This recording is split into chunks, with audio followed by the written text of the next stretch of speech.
to the Israelites.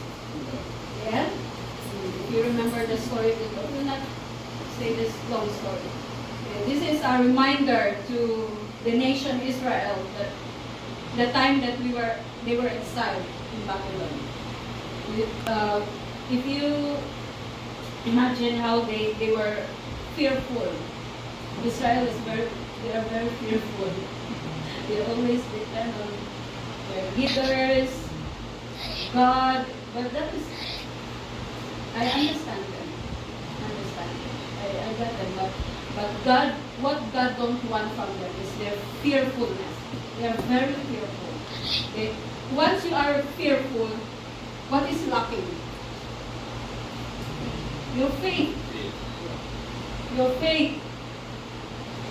Once you get fearful or once you get afraid of the thing, your faith decreases. Amen. Remember that. Yes. So God is really pleased when you have faith. God is really pleased when you have faith.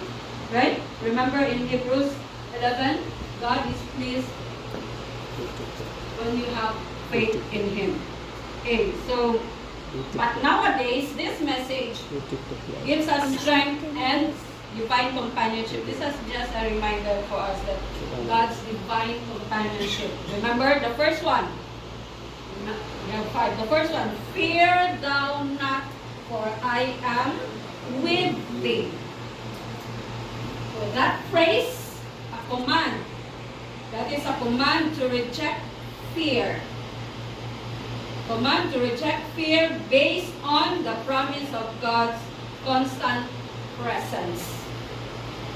What Matthew 28:19 says? Who can read? Matthew 28:19. It's not just in the Old Testament, but also in the New Testament, we get promises. Daddy. Matthew 28. Daddy. Yes, Daddy. very, very common verse also. For lo, I am with you always. Always. Even unto the end of the world. Amen. 28:19. 20. Sorry. 20. I'm so sorry. So thank you, Doctor. 28:20. 28:20B, the last phrase. Okay? And lo, I am with